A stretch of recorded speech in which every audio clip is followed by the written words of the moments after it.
Hey everyone, welcome back to my channel. Today I'm going to be showing you how I sketch and paint a little cafe in Taiwan using ink and watercolor. As requested, I'm going to make this as beginner friendly as possible, and this video is going to be in real time. No sped up sketching or painting, so you can watch every stroke. So this paper that I'll be using is a student grade paper by Bao Hong, and it's 100% cotton. And this is a Winsor & Newton Cotman Sketchers Pocket Box, which I talked about in a previous video. And I'll also be using these Winsor & Newton Cotman synthetic brushes, as well as some micron pens. So all these are beginner-friendly materials. Most beginners will find that these are easily available. And I will also be using a piece of cloth, some clean water, and a ceramic plate. So the subject that I'm going to be sketching today, and I hope you'll sketch it with me, is a place called Cafe Fior. It's in Hualien, Taiwan, and I find this place very nostalgic and cozy, and I like that it has lots of cats, and I like the plants, I like the old character of the place, and I kind of like the wonky sort of feel of the place. It kind of reminds me of the burrow in Harry Potter. And I'm right here, I'm showing you the Google Street View of this place, so you can get kind of get a feel of what the place feels like, the mood in the place. And I think that does contribute to your art. Like, you get a feeling of the place and you kind of try to paint that, you know. So I'm going to be sketching this angle right here, but you can go to this Google Street View and try and sketch a different angle, and that's completely fine too. So this is going to be a simple sketch. I'm planning to make it a simple sketch. So I'm going to have 4 colors: these plants, the brown, the light brown, the dark brown, and the blue on this house. Before starting, it helps to put your paper at a tilted angle to help with getting a better perspective. So these are other synthetic brushes that I didn't show just now, and I'll try to link all the materials that I'll be using in the description if I can find them. So I'm going to be starting by mixing all the colors out first, all the basic colors. And the first one here is sap green and yellow ochre mixed together.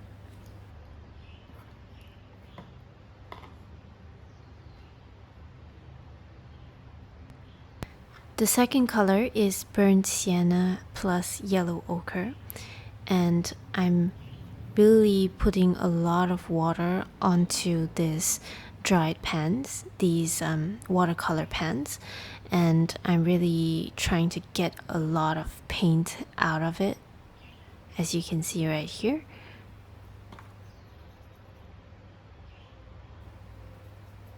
And the third color is cerulean blue hue plus a very little bit of ultramarine. So don't go overboard, just add a tiny little bit of ultramarine so that it just kind of makes that cerulean blue a little bit duller, a little bit deeper. And finally, we have the fourth color, which is burnt umber plus ultramarine.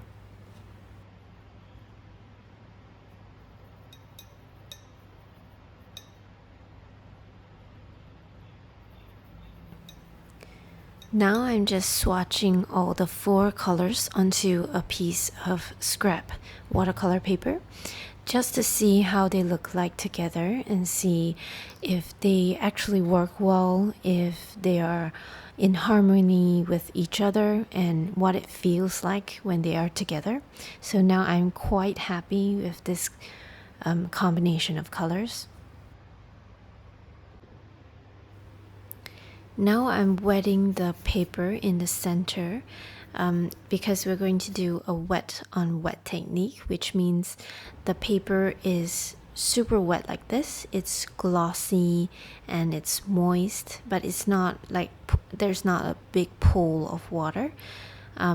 And you can see that the paper sort of crinkles up here, but that's okay because this paper is gummed together at the sides. It will straighten out by itself later. So now I'm starting with the first few strokes in green.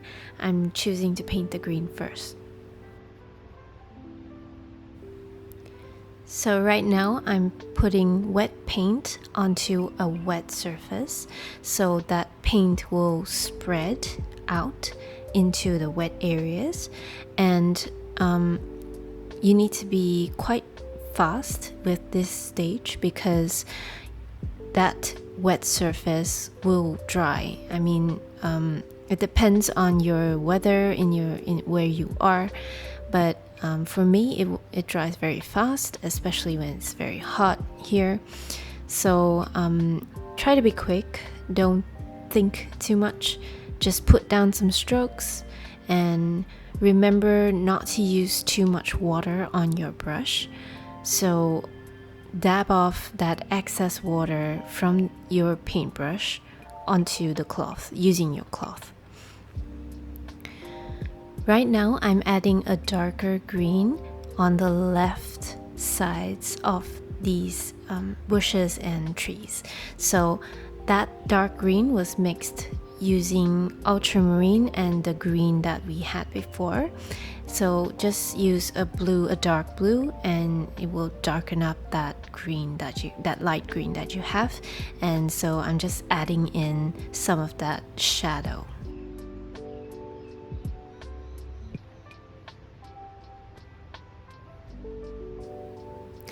Next, I'm using the light brown that we mixed before to very roughly define the shape of the house.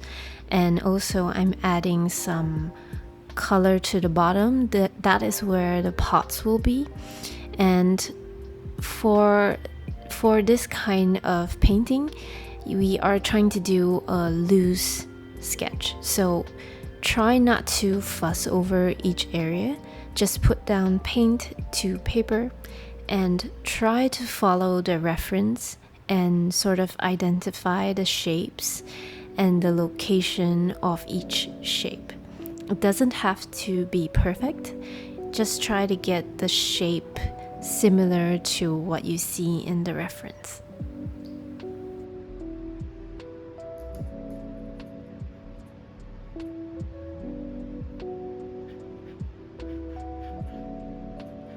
The third color is of course the light blue, and I'm painting the windows and also some of the pots.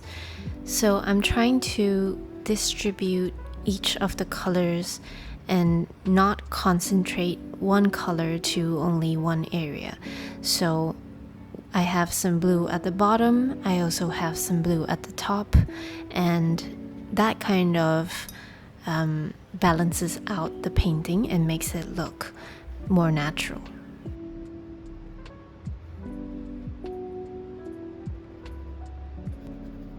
And the final color is the dark brown that we mixed before, and I'll be using this color to paint the roofs and the awnings.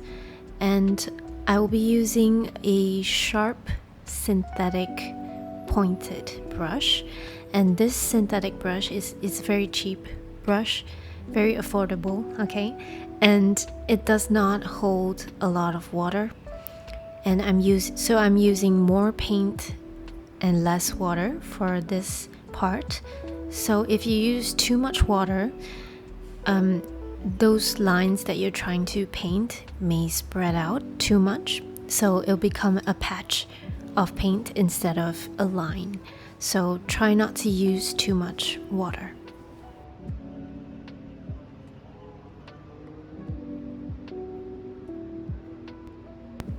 Now you can see it sort of start to take shape, but it is still a very, very rough sketch. And remember that we are not trying to copy the subject exactly.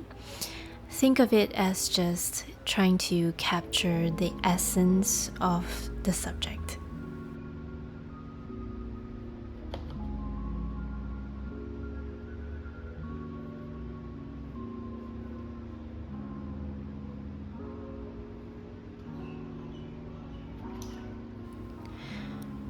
Right now it looks a little bit bottom heavy, so I'm going to try to balance that out by adding some blue to the top area where it looks kind of blank to me.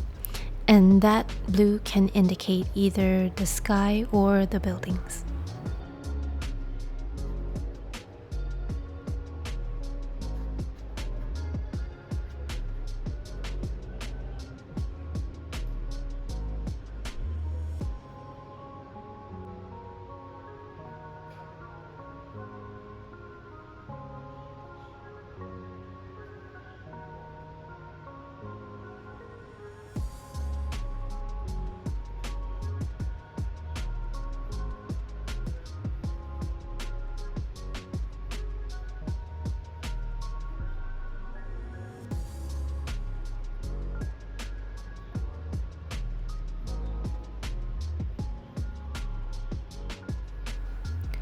Alright, so the first layer is done and I'm going to wait for that to dry by itself. I usually don't use a blow dryer. I just wait for it to dry, and after it's dried we can use a waterproof pen, and I'm going to be using this Sakura Micron pen, which is of the size 04, and it's a little bit thicker than I usually use, but I think it will look quite nice. So you can use any pen that you like, just remember to use a waterproof one. You can also use different colors, not just black. You can use brown or you can use blue. All these different colors can also make a nice drawing, a nice sketch.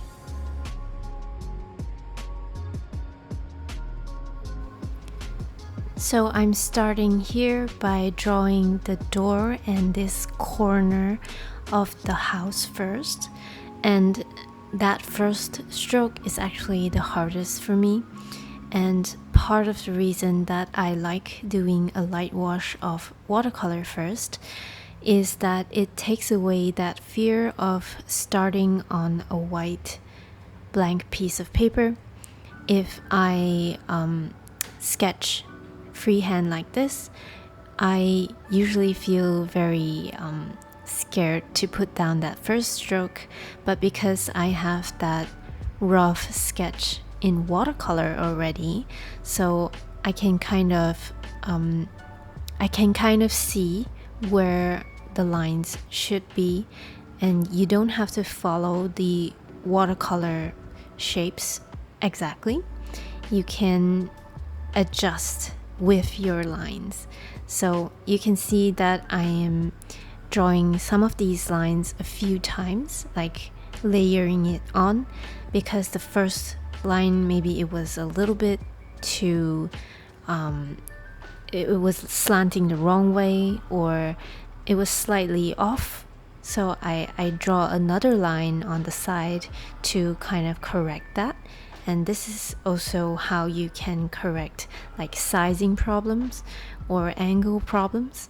Yeah, so it's a very loose sketch, I should say. But I'm not drawing like really fast. I'm not a fast sketcher. I gotta be honest, I'm quite slow. And I like to take my time. So I find it really relaxing to just draw slowly, and I guess this is considered my normal rate of drawing, and sometimes I draw even slower if I want it to be like super accurate, and this is considered a little bit faster than normal. And I'm not trying to get everything perfect.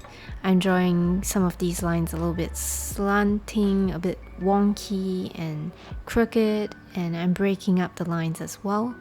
So that's on purpose because I don't like very hard and very straight lines. That's my personal preference. And sometimes I just go a little bit crazy, especially later when I sketch the plants and the bushes. You'll see that I I go kind of randomly, but you do need to get this some of these lines in the correct angle. I confessed I am not perfect. I don't always get the perspective exactly right, but that's because this is a loose sketch, so yeah. In fact, there are many people who actually try to make all the lines of a building crooked on purpose. So it gives it a certain kind of character. It looks like out of this world. And I think it's very interesting to look at those kind of sketches. Like lines that are super straight are not as interesting to me. So when drawing, I don't think about what it is. Like, what is this thing? What is it? Is it a vase? Is it a pot? Is it a door? Is it a window? I just see the shapes on the reference. I just see what shape it is. Is it a rectangle? And where the lines are and how many lines there are. I just see those shapes and lines, which way they are slanting, and I'm comparing them to each other. Like the lines that are already there, they are a reference for the lines that I draw later on. So it's like you're slowly building on your structure. You're slowly building up this building or this house, and to me it's a very organic thing. I just sketch how I think it should be, and there are no like real rules. There are perspective rules, like you have to like things that are further away are smaller, and some of these lines are actually converging to a point, and that's like very more technical.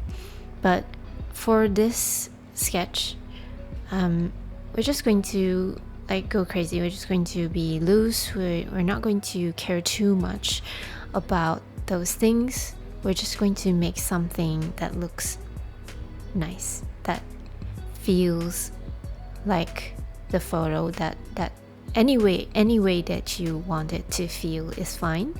Like if you want it to look crazy, you can go crazy with the lines, and you can be really expressive, and I think that's really fun for me. And I think it's less stressful than when you try to get everything perfect and to follow the perspective, and when you don't get it right, it's like you failed. No, this is just an exercise. So don't get stressed out, just try your best. And I am trying my best as well. I am trying my best to capture the subject in a way that I like to look at it. So yeah.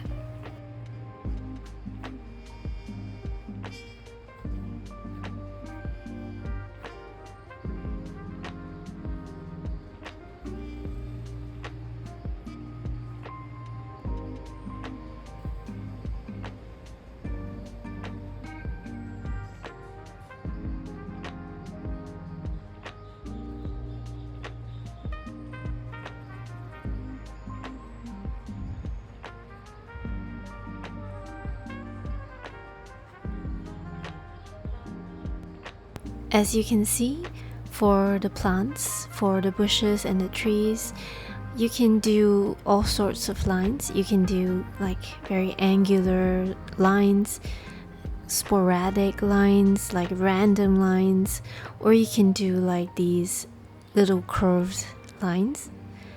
And that's the more traditional way of drawing a bush or a tree. But I think for trees, it's even easier to be super loose. Like you can do any kind of line as long as it's a bush shape. You can do anything, and it's going to be fine. And you can be super crazy, and it will still look like a tree or a bush. Well, not super crazy. Like you have to maintain a little bit of that shape, but yeah, you can be super creative with this. You don't have to follow what I do.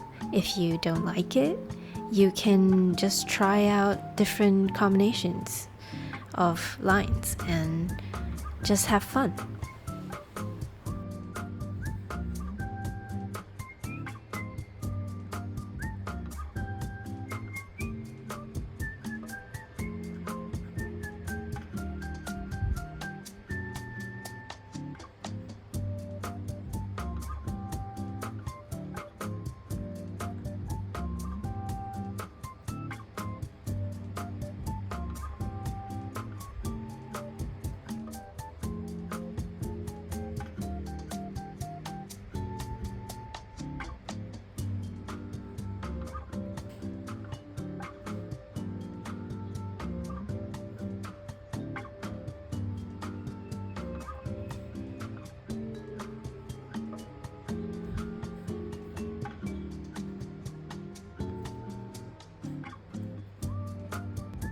So I was actually looking for an easier subject than this one for this basics tutorial.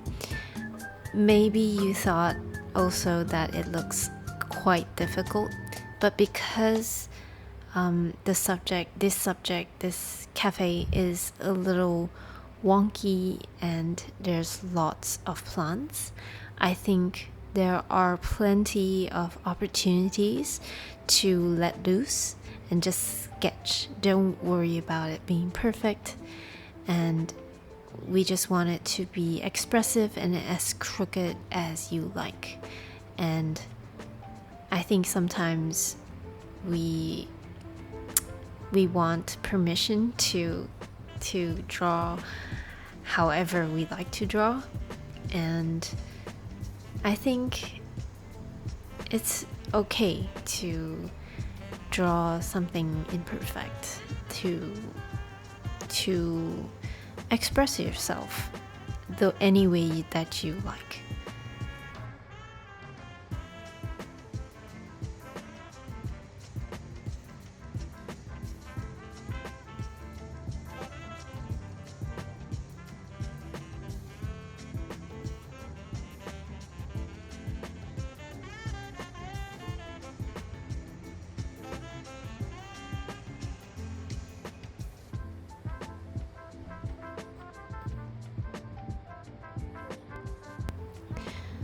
Some of the most memorable sketches that I've ever seen were done by people who really chose to express themselves and to not follow any rules. And an example of that would be someone like Quentin Blake. If you've heard of him, he's actually the illustrator that drew all the characters, all the line work in Roald Dahl's books.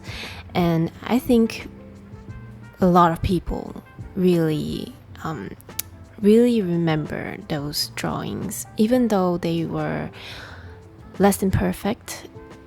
I guess they are perfect in their own way. And what is really important about, for me, what is really important about art is how you make people feel. And if you make people feel some way, you feel some emotion, then I think, yeah, your art has achieved its purpose.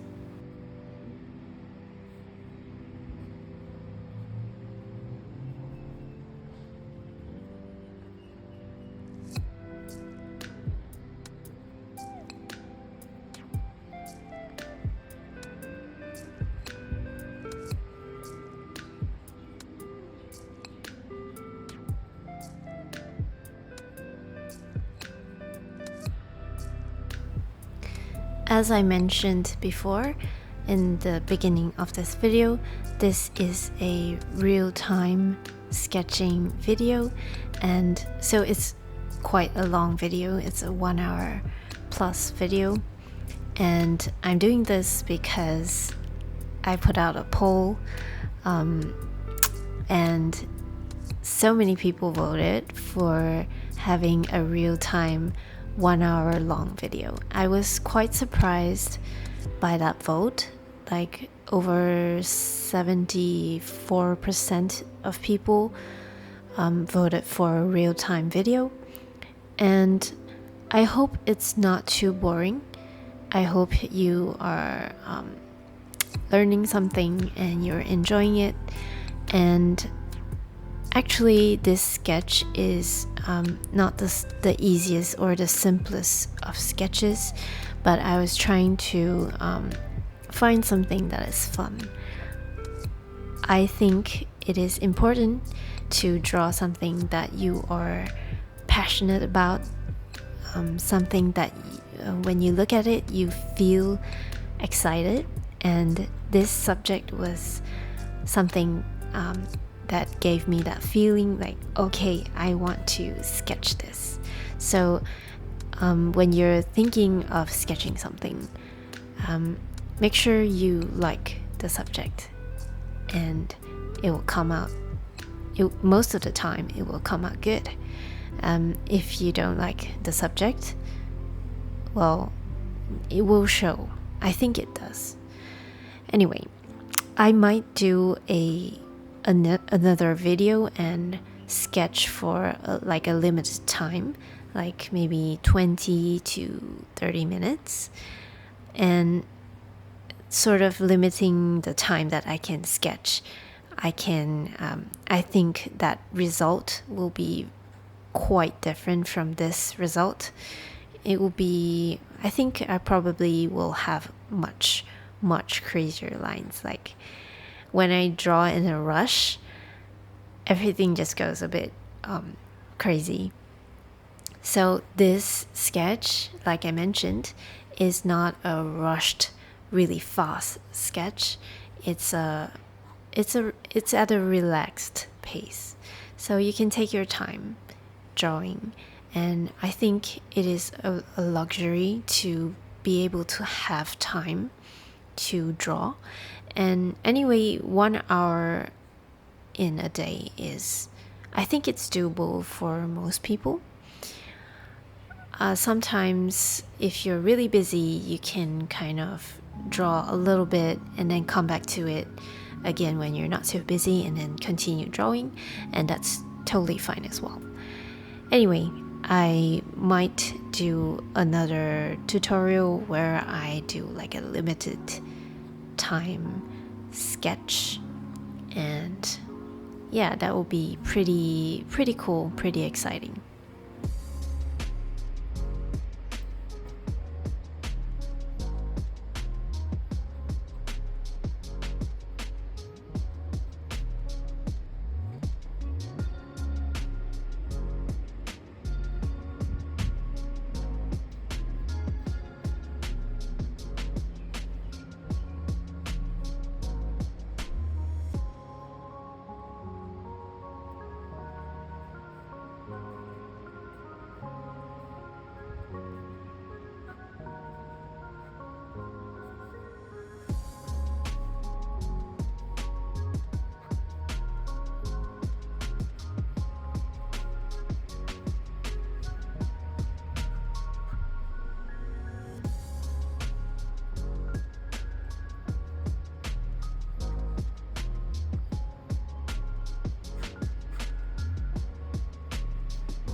Alright, so basically that is done, and now we're going to progress to the painting stage.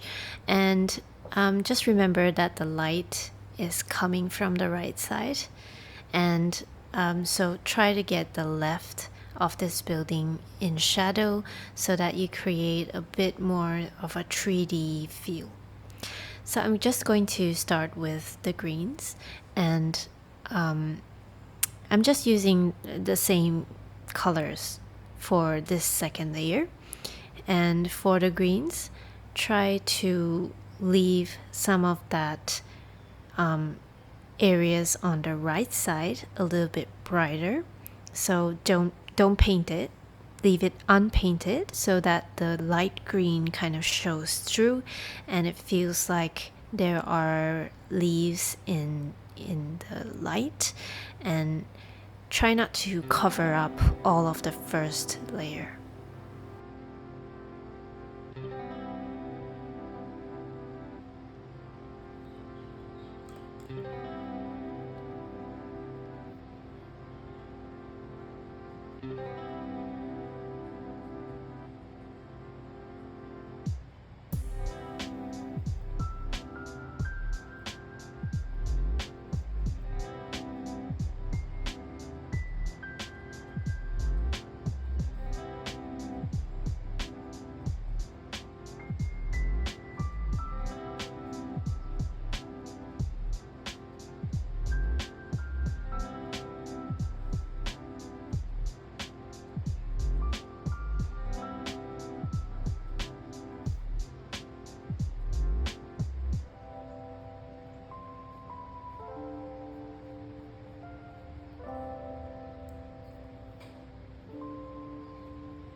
So you may have already noticed that I am already adding that third layer of darker green, and sometimes I'm adding it even before the second layer of green has dried.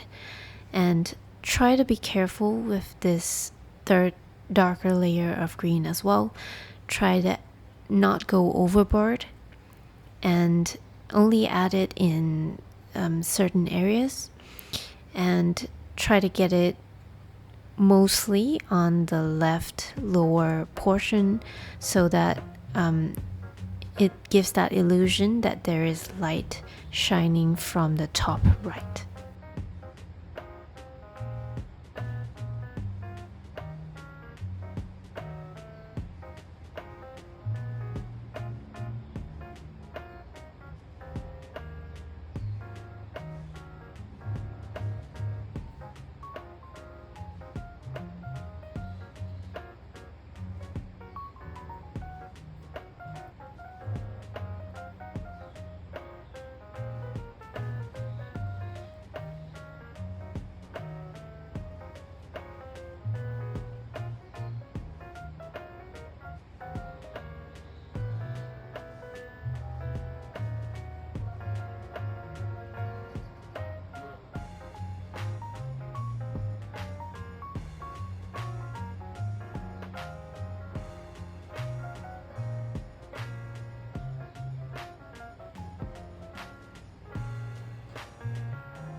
Another thing that I find helpful when painting trees and bushes is to remember that you need to have big and small strokes.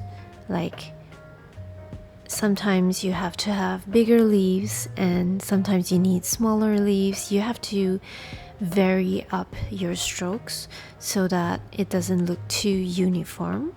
So if a tree or a plant looks very uniform, it looks really weird.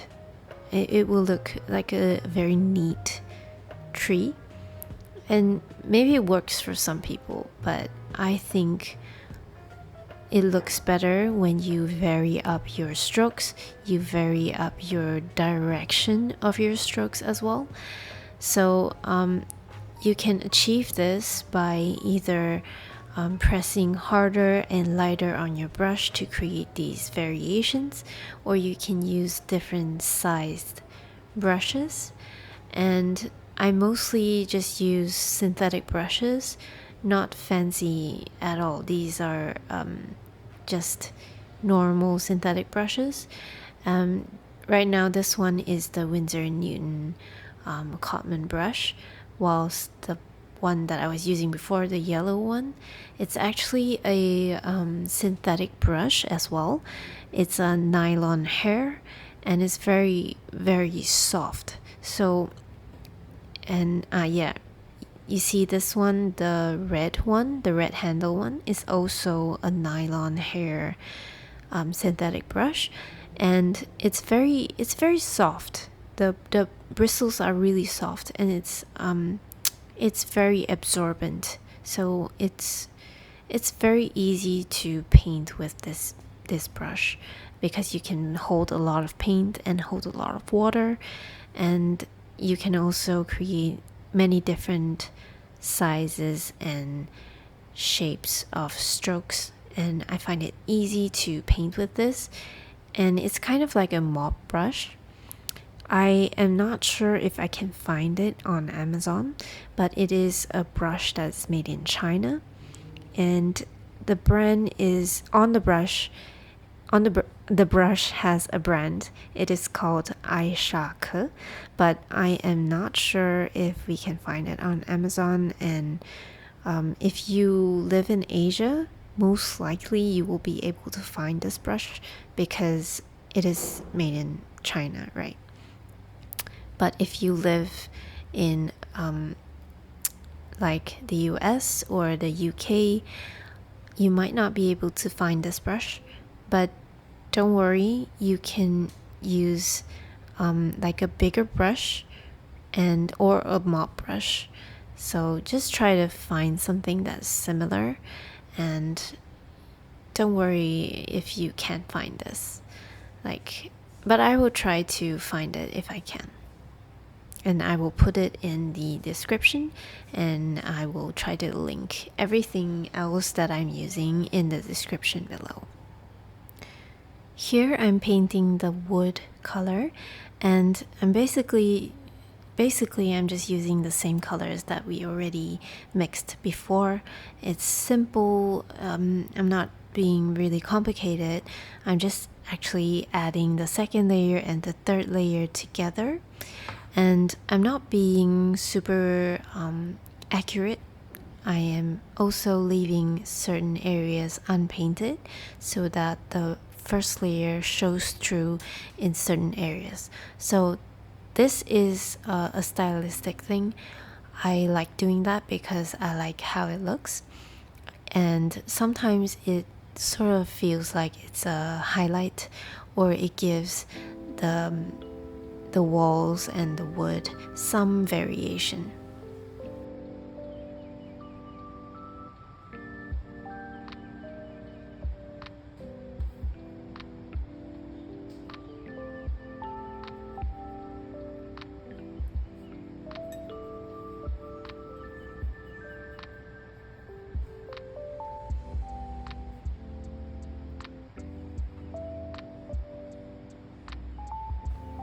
Now I'm moving on to the third color already, which is the dark brown color. and I'm painting the roofs and the awnings, and same, it's the same technique, just it's very simple. Just try not to fill in the blanks, try to leave a little bit of space in between. Don't paint like a whole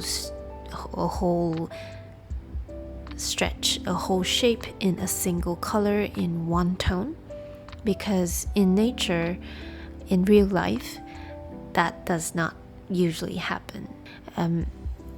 Most of the time, these old wooden houses, they don't have like one single tone on one wall, and a little bit of variation gives more interest to the sketch. So try to just vary it up, don't make it too perfect.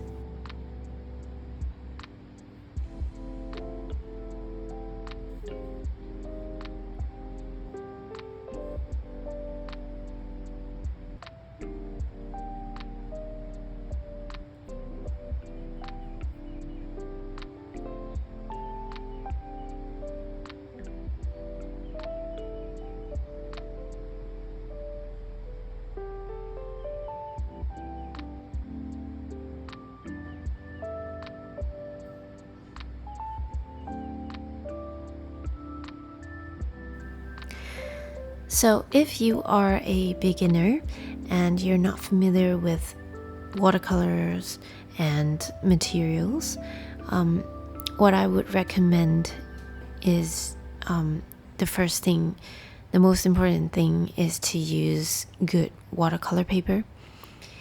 If you want to upgrade something, upgrade your watercolor paper first, and then you can upgrade your paints.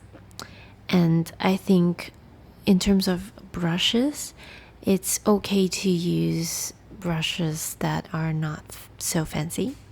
That's less of an issue to me. And I think the most important thing is definitely the paper.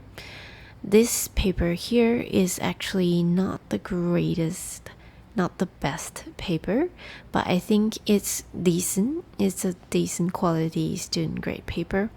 It's also made in China, and I will try to link that below.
So one way to vary up the walls is also to create a gradient.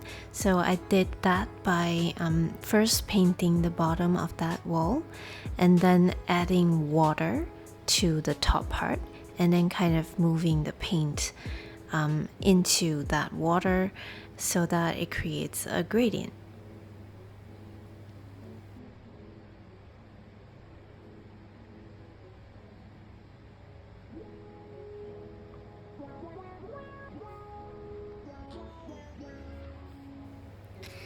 So now I'm on to the second layer for the blue, and I'm using the same blue as before.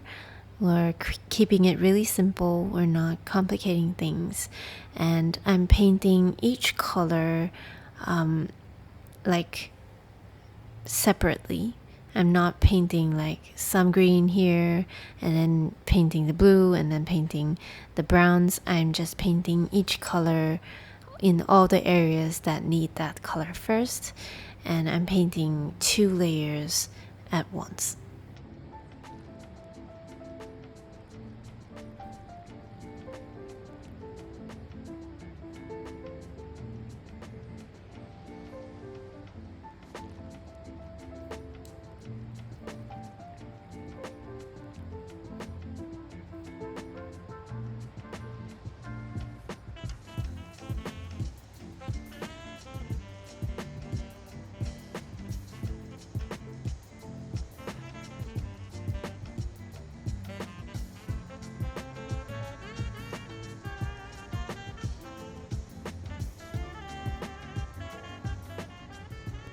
Here I'm lifting some of that paint off because I think it looks too saturated, and I'm just using a clean wet brush to just rub off some of that color.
Here you can see very clearly that I'm using 2 different brushes, and I'm painting 2 different colors at the same time. So first I'm using one brush with the brown, and then I'm leaving a little bit of space, and then I'm changing the brush and I'm using that blue color to add some variation. And that's something that I really like to do when I paint these sketches, and I think it looks more interesting that way.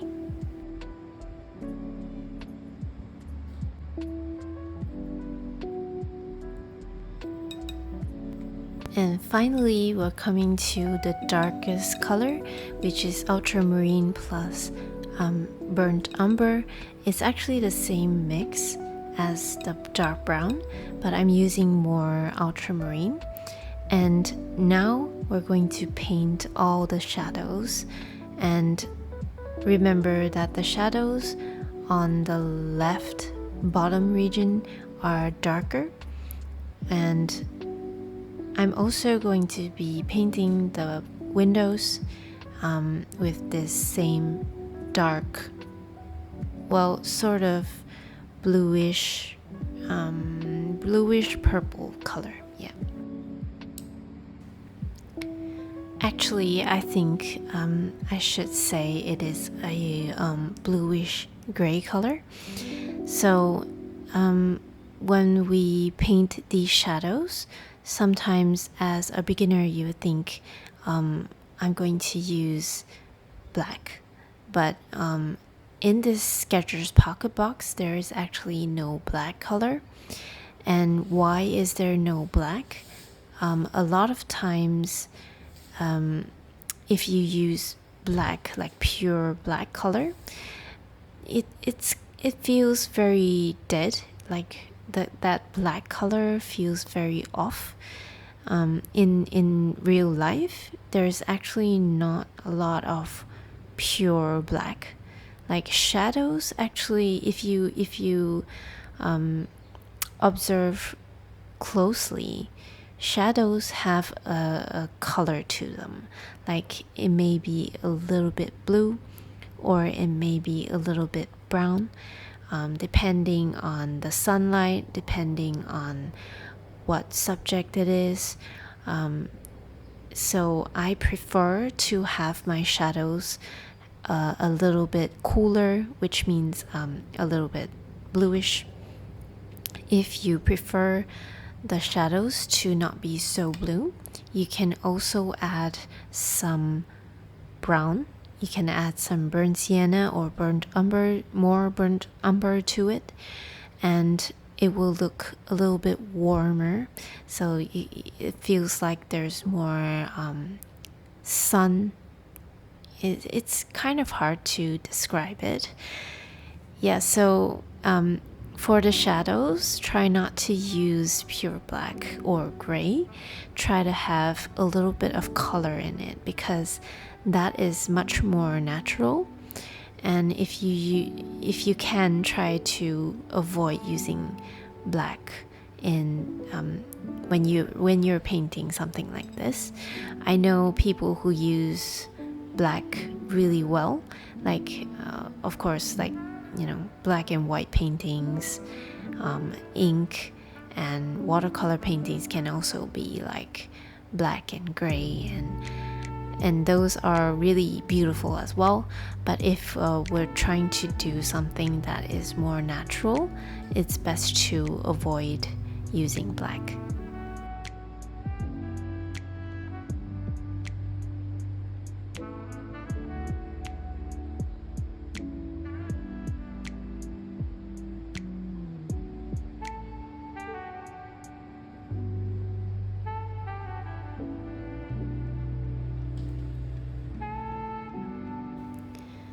It's funny because before I started using watercolor, I didn't really notice what color shadows were.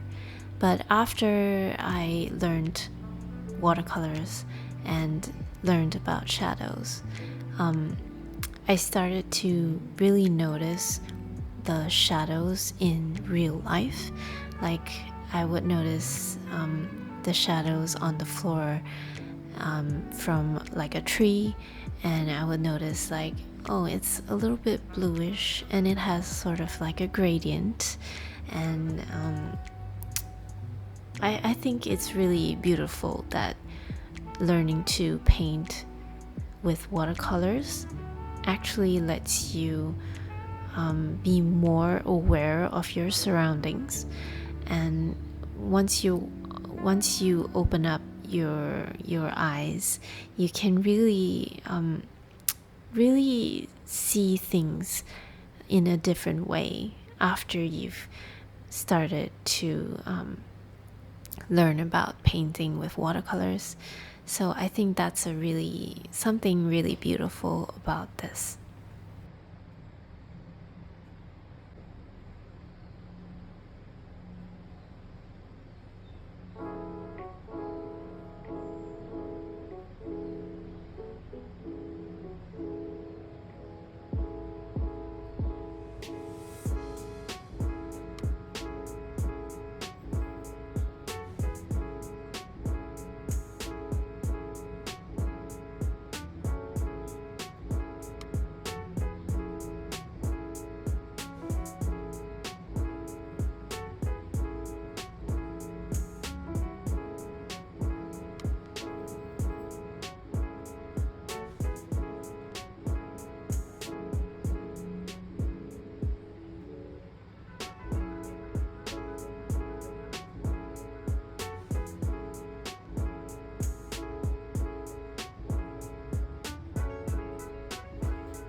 Alright, so now we're nearing the finishing stages of this sketch.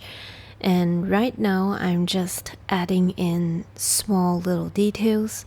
I'm adding some shadows and leaves here and there. And overall just primping this sketch up a little bit and just giving it a little more color in certain areas, adding a few more strokes. It's basically giving it that little bit of a finishing touch. Sometimes during this stage, it is a bit difficult to kind of gauge when to stop, but with practice, it gets easier to know when to stop. Sometimes I do overwork my paintings and sketches, but one thing that does help is to take a little break and just stand up and view your painting from afar. And if you feel like, oh, there is something that is missing or something that needs to be adjusted, maybe there needs to be more color or more shadows in certain areas, then you can go back in and tweak it. You can't see in this video, but I am constantly sitting back and looking at the work. I am constantly deciding where I should add things, where I need more color. And it's a little bit difficult to teach this, but with time you will sort of learn where and when you should stop.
Here I'm just going back in with that micron pen that we used earlier to add some of those lines that I think became like buried inside that watercolor.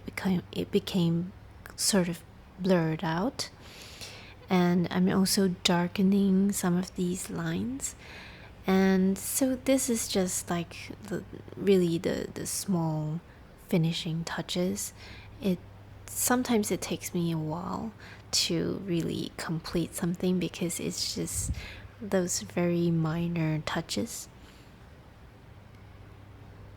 So that's why sometimes it's a good thing to have a time limit so that it prevents you from overworking your sketches.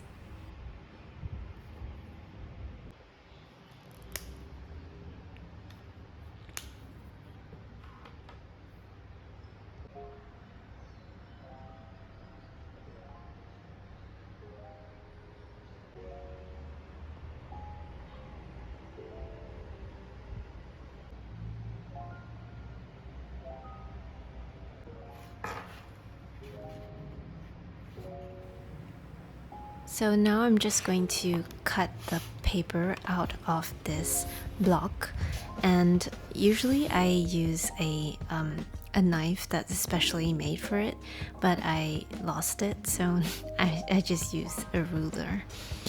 And now that I'm observing it again, I think that this corner here needs a little bit of adjustment.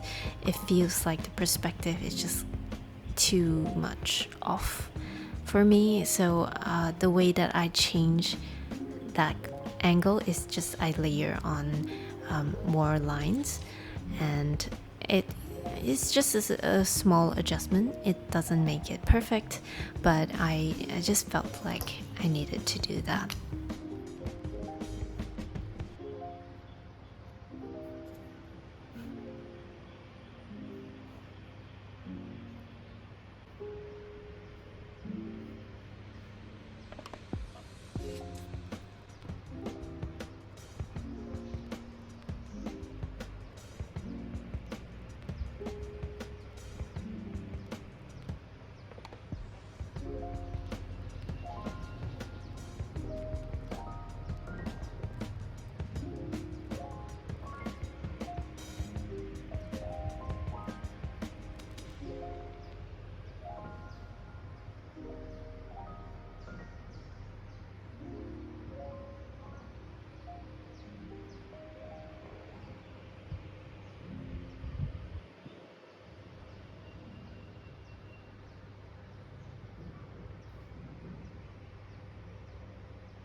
Alright, so I think it's done. I hope you enjoyed this video as much as I enjoyed painting and sketching this little cafe. If you found this video helpful to you, do remember to like, comment, and subscribe. Thank you so much to everyone who has been so supportive of this channel so far. It is really nice to have such a great community of people here, and hopefully we can continue to inspire each other. Thank you so much for watching, and I'll see you in the next one.